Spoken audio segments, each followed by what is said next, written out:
Coming up next on Arizona Horizon, reaction to President Trump publicly pushing the Justice Department to go after the president's political opponents. Also tonight, an update on Arizona's bioscience roadmap. And we'll hear about robotic dogs and how they can be used for dangerous search and rescue missions. Those stories and more next on Arizona Horizon. Arizona Horizon is made possible by contributions from the Friends of Arizona PBS, members of your public television station. Good evening and welcome to Arizona Horizon. I'm Ted Simons. President Trump recently urged U.S. Attorney General Pam Bondi to pursue criminal charges against two of the president's perceived enemies, former FBI Director James Comey and New York Attorney General Letitia James, who sued the president and his businesses for hundreds of millions of dollars. The Justice Department's apparent willingness to move against those who've crossed the president is sparking bipartisan backlash. And for more on this, we're joined by attorney Mark Kokanovich. He's from Ballard Spa. Good to see you again. Thanks for coming in. We appreciate it. Thank you for having me, Ted. All right, so the president demands the attorney. I mean, this is pretty clear what's going on here. I don't like these people. They crossed me in the past. I want you to go after them. What do you make of this? Well, it strikes the foundation of the ideals of the Justice Department. We aren't supposed to be going after political opponents in criminal prosecutions. That goes against the Justice Manual that was in place when I was a prosecutor here in Arizona as a federal prosecutor. And it goes all the way back to Justice Jackson when he was the U.S. Attorney or the Attorney General for the United States in 1940. He gave a wonderful speech that prosecutors across the country look to, and I teach to my students at ASU in the spring semester when I teach a class on white-collar prosecution, that says that you shouldn't be prosecuting people for political favor or based on partisan goals, that you should have, prosecutors have the most power of anyone in our society to do injustice and to do justice. And it takes discretion to do that, but you don't have to go all the way back to Justice Jackson for those sorts of pronouncements. You can look at the current Attorney General Pam Bondi. Attorney General Bondi in February issued a memo, as most administrations do at the very beginning of their term, to set forth the principles of prosecution that they're going to be operating under. Because each political administration has a slightly different take on their priorities. And she set forth her priorities. And in that memo, and I encourage everyone to read both Justice Jackson's speech, which is still relevant today after years and years, and Pam Bondi's memo that says we shouldn't be weaponizing the Justice Department. We shouldn't base prosecutions on political motives, and yet the president is calling for exactly that. And that's why I think it's sparked bipartisan backlash. I was going to say, and again, the president's supporters will say this is exactly what happened to him. They called it lawfare. I think they still do. The idea of going after Donald Trump before he was president, and even during his presidency with the impeachments and all these sorts of things, they're saying that's what happened to him. The question is, let's go ahead with that argument. Let's say it did happen to him. Is he still, should he be able to go after these people? These are law enforcement officials. He was prosecuted, but there's a difference between the way he is going about it and the way prior administrations have gone about it. Not to say that prior administrations have gotten it right either, because I think there's a lot of disagreement about whether and how you should ever prosecute political opponents when you're the party in power. But the prior administration prosecuted people who were Republicans and Democrats. Yeah. Famously, there were Democrats who were being prosecuted for fraud who were high-ranking politicians, senators who were Democrats under the prior administration who were convicted.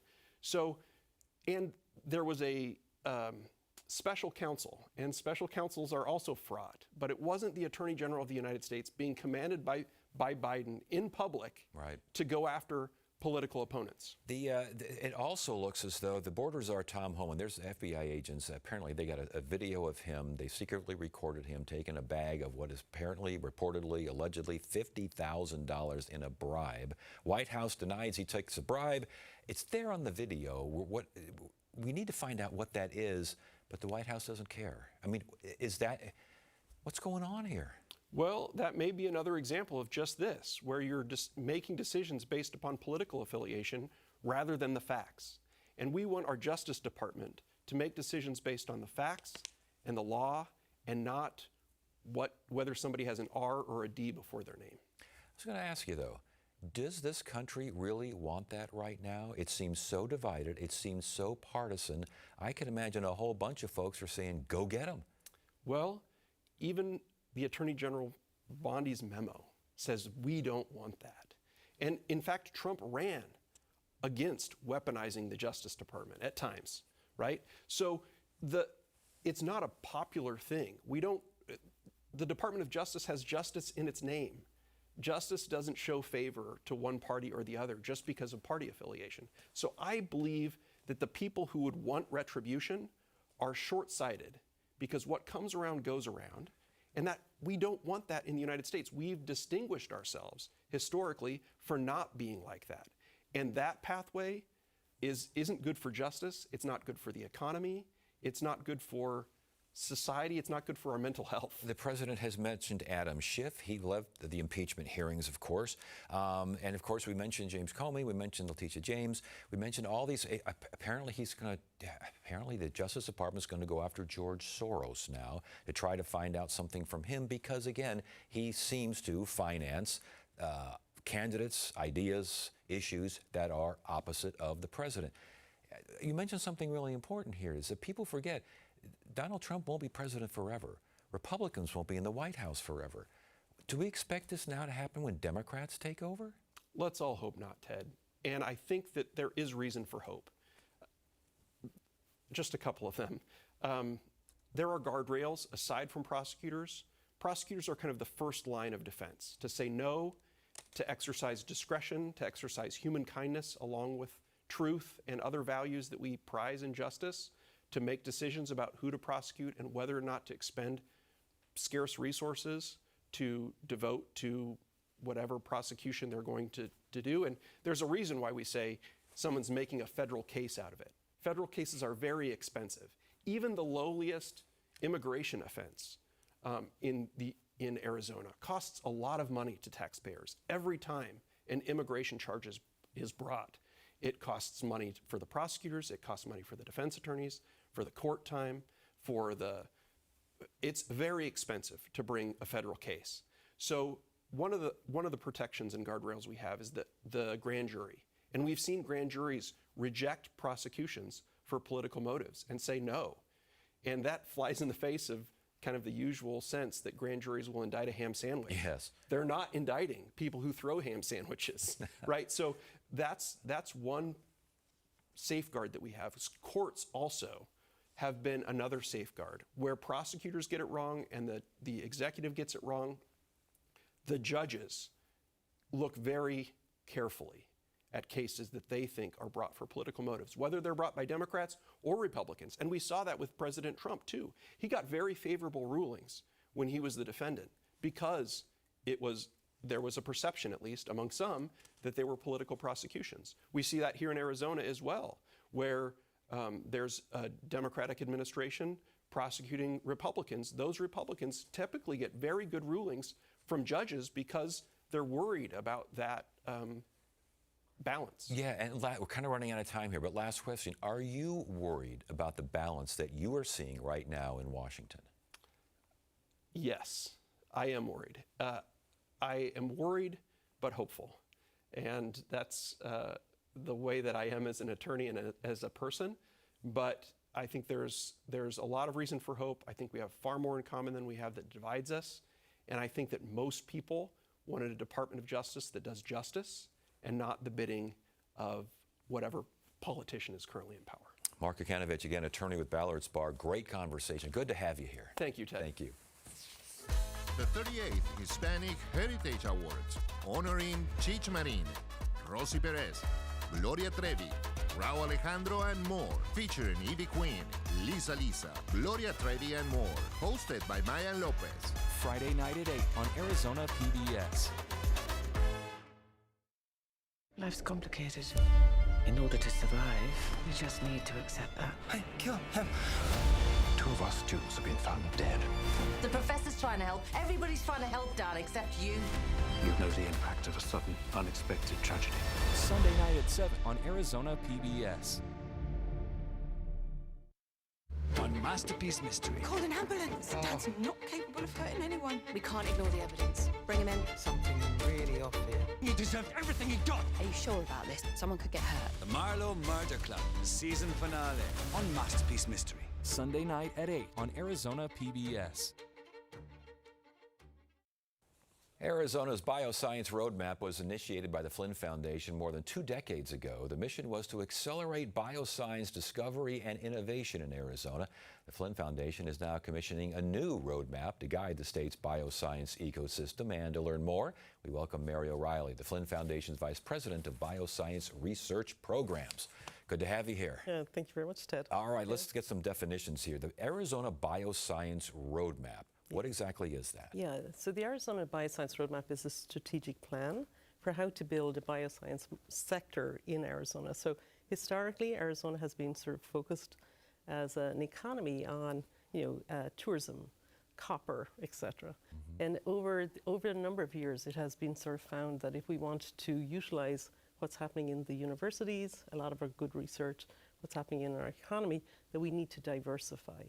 And by diversifying and looking at what areas we have specializations in, Flynn, among many of our stakeholders, so we're working with other institutions, have determined that the biosciences, which is focused on developing new therapies, new diagnostic tools, new medical devices, that it is an area where we can excel. Why was it considered an area where we can excel when you have places like the Northeast and San Diego and all these areas that are way ahead of us? I remember when very early on, I would ask the same question, why are we getting into something that so many people are so far ahead of us? Yeah. But we've caught up a little bit, haven't we? Yes, we have. So there's 140,000 people currently employed in the biosciences in Arizona, and that includes 100,000 or so in the hospital system, and then 40,000 across industry. And that's an important distinction, because really what we're looking at here is the blend of industry, medical device like Medtronic, like W.L. Gore, like these companies who are really strong employers in our economy. They create great jobs. We're leveraging a lot of the information and assets that we have in our environment. So that's why we're doing it. It's an important area. We have assets, and why not use them? I want to get back to definitions here. Define bioscience. And that can be a hard question, but it is actually, it's everything to do with life. So what are the ways that we can influence and solve life problems? So the treatments for Alzheimer's, the development of a new heart pacemaker, that's the life sciences. Actually in crops, how do we make sure that we have, desert-resistant crops? That's all part of the life science. So it's a nice diverse area, and that's why it's such an interesting area for us to work in. Yeah, I thought it was interesting regarding diagnosing diseases, treating diseases, focusing on research in medical labs, the agricultural aspect, enhancing crops, fertilizers, enhancing those things, making them safer, making them stronger. Yes. That's all part of the deal, huh? It is, yeah. So companies like Bayer Crop Sciences in Casa Grande would be a good example. What's happening at the University of Arizona in their Department of Agriculture, where they now actually have plants that when they're thirsty, basically, when they'll actually turn a different color. So now if you have a very large field, you can determine which plants actually need water. They're basically calling out to you, give me some water here. Yeah, exactly. So it's a really exciting area, and a lot of really great things are happening here. All right, so we had the first bioscience roadmap, and we had an update in 2014. 2014. Yeah. Now we've got this one commissioning here. Yeah. What's the difference between 1, 2, and 3? Well, what I would say is that, we've grown as an area, so we have a lot of very well-established organizations like TGen, like Mayo Clinic, like the Phoenix Bioscience Corps. Our universities have strengthened. I mean, our universities, Arizona State University, the University of Arizona in Tucson, all are now close to $1 billion of research investment on an annual basis. So we are definitely gaining strength. We're number 8, I think, in the country for medical clinical trials. So we're gathering speed. Yes, it sure sounds like it. And it sounds like that, the goal is to be recognized as a national leader. I saw one of the goals, amplify the collaborative gene. Exactly. Yeah. What is that, and how do you get it done? Well, actually, it's one of the strengths of Arizona. Is actually because we are not as old and as well established as other areas. Like, actually, organizations work well together. So the whole question is, can we work better together? So can the three universities collaborate? Can we collaborate with our health systems so that we can make sure that what's being developed in one area is actually going to see and benefit a patient at one point in time? So really that's the goal. And accelerating research into impact. That looks like it's part of the next generation of the roadmap here. Has that been a problem at all, or you just want to get it better? Oh, well, we certainly need to get it better. I mean, that's the goal. What I would say, there are many issues to actually translating good research into products. Yes. Funding is always an area. We need to figure out how to better fund areas. I know everyone looks for money, but this is a really good investment. How to fund, how to bring more venture capital into the space, how to build a bridge into our health system so they become the first customers. So there's a number of little steps that we can collectively be working on. Last question here. Is there something that you want to see from political leaders, from civic leaders, officials and such? Is there something that you would like to see that would accelerate all of this? Oh, well, we can always talk about money. Yes. And certainly having things like an SBR matching fund would be excellent. But I think it's the collective, just making sure that we have the right level of support, that people are engaged. I mean, all of this is so important because every single one of us will benefit from having a really great health system and having all these new therapies that are coming down the stream. So collectively, our politicians have to be engaged. We have to have a really good education system. So it takes everybody. This is a large group of people who are going to have to work together to accelerate what we do, because we're under a lot of pressure. Like, there's a huge amount of competition, and if we want to excel, we need to work together. Mary O'Reilly, Flynn Foundation, the Arizona Bioscience Roadmap. This is part 3, correct? It is. And it keeps on going. Thanks for sharing. We appreciate it. And thank you very much. Thank you.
I'm Amna Nawaz. Tonight on the NewsHour, the White House threatens layoffs if Congress can't avoid a government shutdown.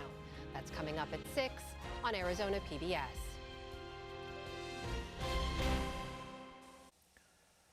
ASU researchers are training a robotic dog equipped with artificial intelligence and other technology to take on tasks ranging from search and rescue missions to guiding the visually impaired. And joining us now is Ronçalo Senanayake. He's from ASU's Ira A. Fulton School of Engineering, and he's got a friend with him. This is Sparky. Sparky's the robotic dog is waving here, Ronçalo. Yeah, holy smokes. This is a robotic dog. Yeah, it's a robotic dog with some intelligence. Okay, I got to ask you. First of all, the name is Sparky with an E at the end. Yeah. I got to make sure it knows its name and everything. Yeah. All right. Why does the world need a robotic dog? Yeah, because we need robotics dogs to help in our day-to-day lives and make our lives safer. Okay, it's equipped with AI cameras, correct? Yeah, there are cameras, then we run AI inside its computer. Okay, so it's got the cameras and it's got like a voice interface so you can talk to it? Yeah. Does it talk back? It can talk back. It can't talk back yet. Does it bark? Okay, not we can set it to bark. You can, yeah. That's the next one. That's 2.0, Right. Sparky 2.0. Okay, and it looks like now, where are the sensors? How many sensors does it have, and where are they located? Right. So it has a depth sensor, the turning thing here. Yeah. And it has a camera, and it has a microphone, and then it has like all the motors. Does it have sensors on its feet? To kind of measure the weight Yeah, if we have something here. Yeah, that's good that it has sensors on. You don't put it out on the sidewalk on a hot day, it probably says ouch. Yeah. If it could talk. If it could talk. The thing in front, though, that looks like what Waymo has. Is that similar technology? Yeah, it's pretty much the same technology. Yeah. Okay, how long did it take to develop something like this? Right. So we get these like robots, pre-built robots, and we are developing AI to do different tasks. For instance, like search and rescue, developing a support dog for the visually impaired. So we basically develop all AI for this kind of robots. So when you do like a search and rescue mission, let's start with that because that's very, very important. That visually impaired assistant is as well, and we'll get to that. But when you search and rescue, it can go into areas where you would not want a person or another animal to go. Yeah, exactly. So just think about like a collapsed building, and there could be like hazardous chemicals, gases. We don't want people to go there. Yes. Right? So we can safely send this kind of a robot dog and assess the situation and detect the things that we want to really detect, and later send a human when it is safer. Now the camera, is that a real-time camera? Can you be sitting back somewhere and see exactly what Sparky sees? Yeah. Is it a wide angle? How much does Sparky move its head, or does it have to move its body to get different angles? It has to move its body, but Yeah. we can set up extra cameras. Really? Yeah. Okay. Battery powered? It's battery powered. All right. Do we know how long the battery lasts? So we can run like 4 hours. Uh-huh. Yeah. And again, is this a basic robotic, basic robot, or are you working on more advanced things out there? Yeah, I would say this is one of the basic robots, but we can use this for multiple purposes, right? Then we have a humanoid robot. Yes. Right? It has similar technology, but it can do different things than this robot. Now, this robot, I don't want to get it in trouble here. I don't want any problems with the dog here. But can it like jump?